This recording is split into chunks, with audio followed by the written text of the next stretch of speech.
안녕하세요. YWCA 하나님의 형상 여성우리 네 번째 이야기 오늘 맡게 되어 있는 박혜경입니다. 세 번째 이야기 들으셨나요? 네, 저 대만에서 왔습니다. 대만 장양대학교라고 하는 데서 왔어요. 반갑습니다. 다시 만나뵙게 되어서 네 번째 이야기 오늘은 여성 리더십의 모형이라고 하는 제목들을 갖고 여러분을 만나보자 합니다.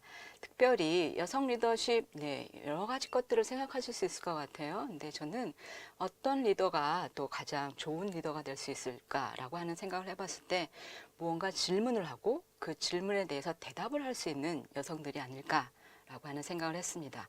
그래서 오늘 저는 총 4분의 여성들을 만나고자 하는데요. 특별히 여성의 이 이야기들을 시작하기 전에 YWCA의 리더셨던 김플래 선생님을 한번 여러분들에게 소개해 드리려고 해요. 김플래 선생님이 새 가정에 쓰셨던 얘기 중에 하나가 뭐냐면요. 차라리 유능한 청년 하나를 키우는 것이 그가 죽어서 더 오래 기억되는 일이 되지 않을까 라고 하는 말씀을 하셨습니다. 이 말씀을 하신 맥락은 뭐냐면요. 어떤 부자 사람이 돌아가시면서 아주 큰 그런 묘지를 짓고 돌아가셨다 그래요. 그러면서 이제 김플래 선생님이 하신 말씀이죠. 죽어서 그런 묘지가 무슨 소용이 있겠는가. 차라리 사람들에게 청년을 키우는 것이 훨씬 더 그가 많은 일들을 남기는 것이 아니겠느냐라고 하는 그런 말씀을 하셨고요. 또한 이러한 김플래 선생님 외에도 저희들이 볼 수 있는 분 중에 하나가 누구냐면 한나 아렌트라고 하는 분입니다. 이분은 정치 철학자라고 보통 얘기를 하는데요. 악의 평범성을 얘기하셨던 분들 중에 하나입니다. 이 악이 왜 나왔느냐라고 했을 때 너무나도 그냥 옆집 아저씨 같은 사람, 옆집에 있던 이웃 같은 사람들을 통해서 악이 창궐했다고 얘기를 합니다. 즉 히틀러의 독재, 여러분들 다 아십니다. 그런 일은 일어나지 않았어야 됐겠죠. 네, 근데 그런 히틀러의 독재 사회가 일어났던 이유는 바로 내가 생각을 하지 않았고 또 내가 판단을 하지 않았고 또 그 판단 속에서 행동하지 않았기 때문에 그저 주어지는 일들에 주어지는 그런 어떤 명령, 위에서부터 오는 명령을 그저 했기 때문에 바로 이런 악이 일어났다고 얘기를 합니다. 즉 이런 모든 이야기를 들어봤을 때 질문을 하지 않고 그대로 내가 살아간다면 저희들은 절대로 좋은 지도자를 만날 수 없을 것입니다. 그래서 첫 번째 저희 성경 속에서 볼 수 있는 미리암을 여러분들에게 소개시켜 드리겠습니다. 미리암, 잘 아시는 것처럼 모세의 누이입니다. 누나이죠. 미리암이 과연 어떤 질문을 했을까요? 출애굽기 2장을 보시면은 미리암이 바로 나오는데요. 이 미리암이 나와 있는 얘기들을 아주 잘 아시는 얘기들 중에 하나인데, 바로 이집트의 바로의 딸이 아기 모세가 이렇게 둥둥둥둥 떠가는 나일 강가에 떠가는 그런 모세를 발견하고 나서 너무나 연민스러웠습니다. 그런데 이 아이를 어떻게 키울 것인가? 라고 했을 때 바로 미리암이 어디선가 보고 있다가 나타나갖고 얘기를 합니다. 제가 히브리 여인을 아는 사람이 있는데 아기에게 젖을 먹일 수 있는데 데려올까요? 이런 말씀 바로 질문을 하죠. 정확한 질문이었고 모세를 살리겠다고 하는 그러한 질문이었습니다. 그때 바로의 딸도 좋다. 어서 가서 데려와라. 그랬더니만 바로 모세는 그의 어머니를 만날 수 있었습니다. 어떤 질문을 할 것인가 아주 중요합니다. 누군가를 죽이려고 하거나 누군가를 너무나 비판하려 한다면 그 질문은 하나마나한 질문이겠죠. 특별히 여성들은 생명을 잉태할 수 있는 아주 축복을 받은 사람들 중에 하나입니다. 그래서 이런 생명을 지닌 미리암의 얘기를 저희가 말씀을 드리고 싶고요. 특별히 미리암은 아론, 모세와 함께 이집트에서부터 이스라엘 백성들이 나올 때 리더가 되었던 사람입니다. 이 리더십을 발휘했던 미리암이 출애굽기 15장에 보면은 미리암의 노래를 부릅니다. 주를 찬양하여라. 그지없이 높으신 분 말의 기병을 바다에 던져 넣으셨다. 그렇죠. 출애굽하면서 얼마나 그 절박한 절체절명의 그런 시간들이 찾아옵니까? 그렇죠. 노예에서 해방해야 되는데 그때 그 하나님께서 주셨던 그 출애굽의 영광을, 그 출애굽의 기억을 다시 한번 미리암을 생각하면서 이스라엘 백성들을 이끌고 나가기를 원하였습니다.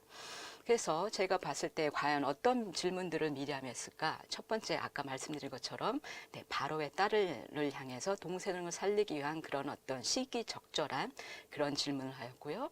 두 번째는 민수기 10장에 나오는 말씀인데요. 네, 모세가 그쵸 구수 여인과 함께 결혼을 하려고 하죠. 그때 구수 여인과 결혼하는 것이 맞는 얘기냐라고 하는 그러한 질문을 한 사람이 바로 이 네, 미리암님입니다. 이 저항의 표현이라는 것은 바로 어떤 얘기냐면요.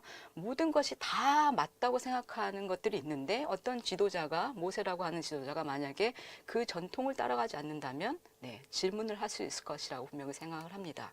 이 질문 역시 물론 하나님으로부터 어떤 어려움을 당하긴 하였지만 미리암이 그 어려움을 당했던 것까지도 공동체들은 기다리고 그를 다시 맞이하였습니다. 민수기 10장을 보시면 그래서 그런 질문들을 통해서 앞으로 어떤 일들을 정해갈 수 있을 것인가 그러한 질문을 하였던 사람이 바로 미리암이고요. 특별히나 내 생명을 그들의 생명을 위한 질문들을 하였습니다. 두 번째 사람은 바로 슬로브핫의 딸들입니다. 네, 꽤 많은 5명의 딸들인데요. 이들의 질문은 아주 지혜로운 질문들입니다. 아버지가 돌아가셨는데 아들이 없습니다. 그렇죠? 다 유산을 물려받아야 되는데 우리는 그 유산도 없이 어떻게 살아가야 되는 것입니까? 라고 하는 그런 질문들을 바로 한 사람들이 슬로브핫의 딸들의 이야기입니다. 그런데 저희들이 그 지혜로운 질문을 하지만 어떨 때는 과연 이 문제를 어떻게 해결해야 되나 잘 모를 때가 많이 있어요. 그럴 때 우리들이 처음으로 생각해야 될 것은 무엇인가 하면요. 문제가 있을 때 누구를 찾아가야 되냐. 그렇죠? 바로 모세를 정확한 사람을 찾아갔습니다. 그리고 현실을 직시해야겠죠. 어떤 문제를 갖고 어떤 것들을 해결하기 원하는가. 바로 아버지가 삶을 아주 잘 살았다라고 하는 얘기들을 해주면서 우리는 유업을 받을 만한 그런 사람들이다라고 얘기를 합니다. 그런데 이렇게 저희들이 모든 것들이 결정되었다고 하나 하나님께서 결정을 해주시죠. 그렇게 하라고 딸들도 유업을 받으라고. 그런데 또 시대가 지나면서 잊어버릴 수 있습니다. 그래서 다시 여호수아의 17장에 보시면 이 딸들이 다시 등장을 합니다. 바로 여호수아 앞에서 다시 그 질문을 기억하며 우리가 받을 수 있는 기업은 우리 것이다 라고 얘기를 합니다. 그렇죠. 한번 결정됐다고 모든 것들을 다시 안주할 때 우리들의 미래는 다시 보장되기 어렵겠죠. 네, 지도자가 가져야 될 그러한 질문들 중에 하나라고 생각을 하겠습니다. 세 번째 여인은 드보라입니다. 네, 드보라는 제가 비전을 제시하는 질문을 한 여인이라 지도자라고 말씀을 드릴 수 있겠습니다. 사사기 4장을 보시면 네, 이런 말씀이 있죠. 바로 그 바락과 드보라의 얘기가 나오고 있는데요. 드보라가 바락에게 얘기합니다. 빨리 가서 군대를 모집해서 가나안 땅에 있는 사람들을 정복을 해야 된다라고 얘기를 하죠. 그러면서 얘기를 했을 때 네, 바락은 약간 주저주저합니다. 내가 갈 수 있습니까? 나는 그렇게 할 수 없습니다. 라고까지 그렇게 얘기를 하는데요. 그때 바로 드보라가 얘기를 합니다.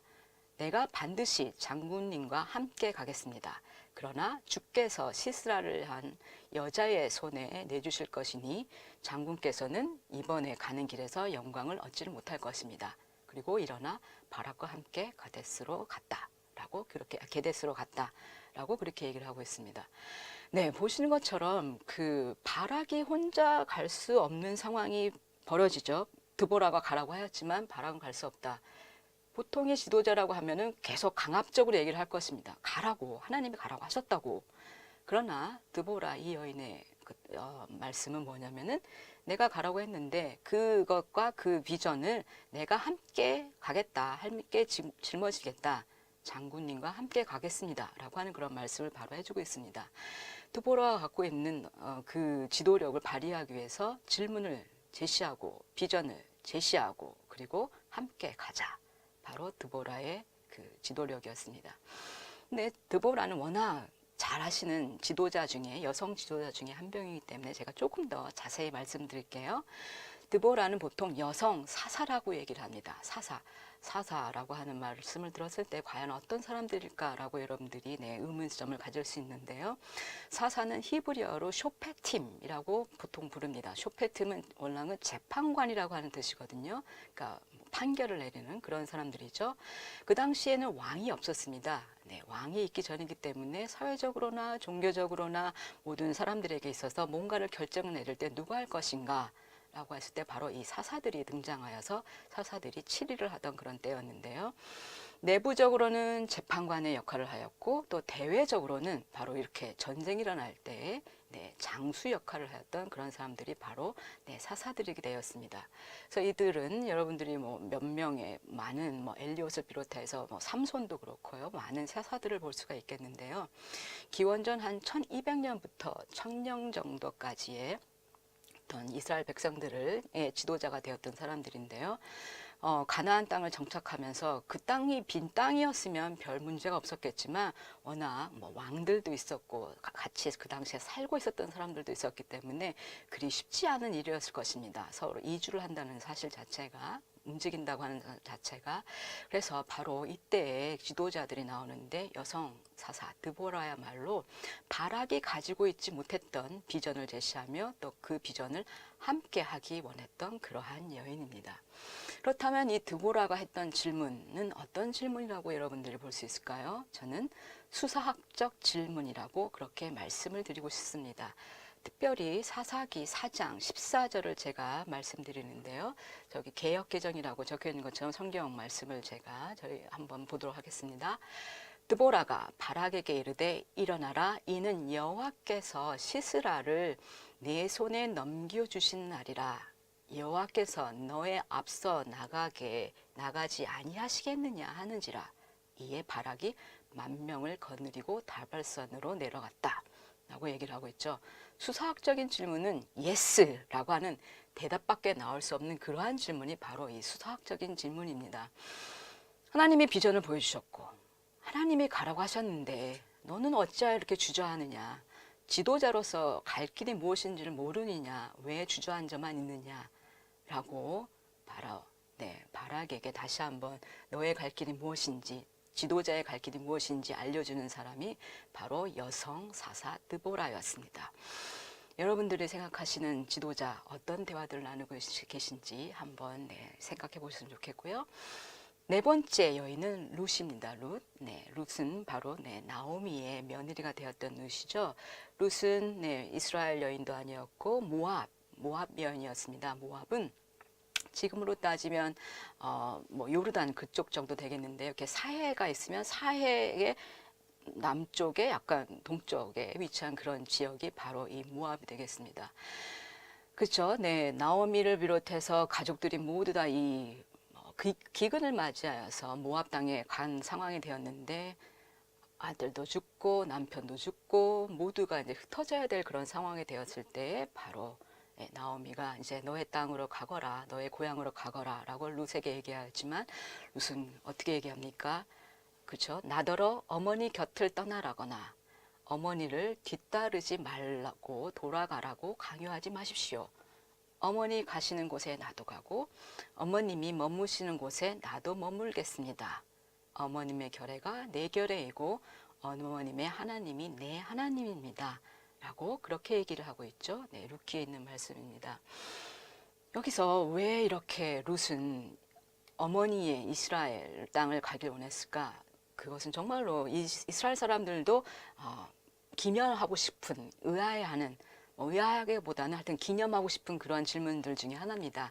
그래서 특별히 룻기는 이스라엘 전통적으로 봤을 때, 유대 전통적으로 봤을 때 어떤 축제의 분위기, 축제 때에 읽혀졌던 그런 축제, 절기 때 읽혀졌던 그런 책이 되겠는데요. 그 책 중에서 책을 보통 메길로트라고 그렇게 얘기합니다. 5권의 두루마리 책이라고 하는 뜻인데요. 그래서 바로 첫 번째 책이 룻기가 77절에 읽어졌고요. 아가서는 6월절에, 또 예레미야에게는 티샤브 아브라 그래가고요. 예루살렘 성전이 멸망한 날입니다. 그래서 그날을 추념하기 위해서 바로 읽혀졌고요. 그다음에 전도서는 초막절에 읽혀졌습니다. 그리고 마지막 에스더서는 에드서서가 아니고 에스더서죠. 에스더서는 부림절에 읽혀졌습니다.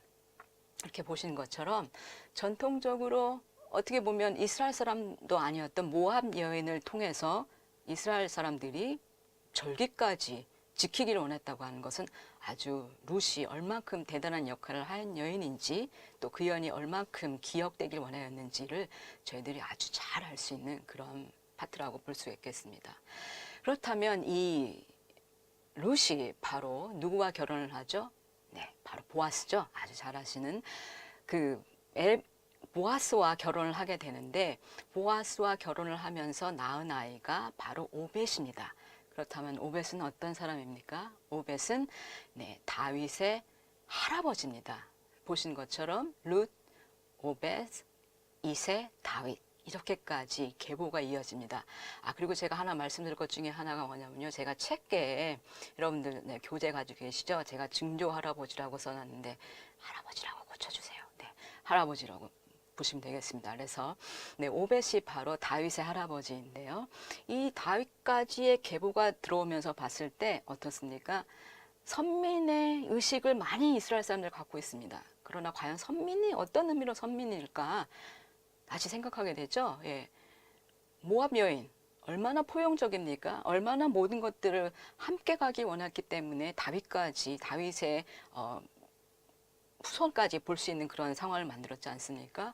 그래서 룻이 가졌던 결의 하나님이 시어머니의 어머님이 하나님이 내 하나님이다. 또 내가 그 하나님을 따라가겠다. 그거 자체가 모든 것들을 이렇게 포용할 수 있는 그러한 마인드를 갖고 있는 그런 사람이라고 바로 볼 수가 있겠고요. 그걸 통해서 또 룻도 앞으로도 계속 기억될 그러한 지도자로서의 상을 저희들에게 제시하고 있습니다. 특별히 이 계보는 네, 마태복음을 보시면 예수님에게도 나타납니다. 예수님의 계보가 쭉 1장에 나와 있는데 그때 당시에 보시면은 4명의 여인들이 나와 있습니다. 다말, 라합, 룻, 우리아의 아내. 다 보시면 어찌 보면 글쎄요. 어떻게 다 이 여인들을 한 말로 얘기할 수 있을까요? 네, 사연 없는 인생은 없을까요? 네, 하여튼 여인들의 모두가 네, 정통으로 모든 것들을 다 아무것도 없이 아주 깔끔한 그런 인생이라고 살기에는 좀 네, 문제가 있어 보이는 문제라고 하기도 어렵지만 그런 이야기들을 갖고 있는 사람입니다. 그래서 이 여인들이 바로 예수님의 계보까지 연결되어 있기 때문에 얼만큼 우리가 포용적인 지도력을 발휘해야 되는지를 다시 이 성경 마태복음을 통해서 배울 수가 있겠습니다. 그렇다면 오늘 우리들에게 룻도 질문을 해줍니다. 예. 여성 리더십으로서의 지녀야 될 덕목 바로 포용성이 되겠고요. 이런 포용성을 저는 오늘날의 우리나라의 사회 현상과 또 기독교인들의 현상과도 좀 생각을 해보고 싶습니다. 과연 다윗, 제가 이렇게 따옴표 다윗을 만났죠. 네, 저희들에게 어떤 구원의 왕이 될 수 있는 다윗이 과연 누구에게서 나올 수 있을까 다시 생각해 보게 되겠고요. 만약에 우리 주변에 정말로 여러 다양한 문화를 갖고 있는 사람들이 있다 그랬을 때 그들 통해서 올 수 있을까? 모압의 여인을 통해서 왔던 것처럼 그런 네, 질문을 하게 됩니다. 그래서 마지막으로 저희들과 여러분이 생각해 볼 수 있는 질문을 3가지 정도로 네, 나눠보겠습니다. 그래서 오늘날 한국교회에서 가장 큰 쟁점은 과연 무엇일까요? 여러분들 생각하시는 것들 네, 나눠주시면 좋겠고요. 또 등장하는 여러분들의 지금 여성들에서 제가 말씀드린 여성들 중에서 가장 닮고 싶은 사람이 있다면 어떤 분이고 그 리더십을 어떻게 나의 삶에 적용할 수 있을까 한번 생각해 보시면 좋겠습니다. 그리고 마지막으로 하나님께서 정말로 저희들을 통해서 원하시는 리더십이 있다면 그 가장 필요한 덕목들은 무엇인지 다시 한번 생각해 볼 수 있는 시간이 되었으면 좋겠고요. 오늘 또 사과, 여성들을 통한 여성 리더십을 발휘했던 분들, 또 질문하는 여성들, 그래서 여성들만의 특유한 그런 리더십으로 우리들에게 모범이 되셨던 분들 여러분께 소개해 드렸습니다. 감사합니다.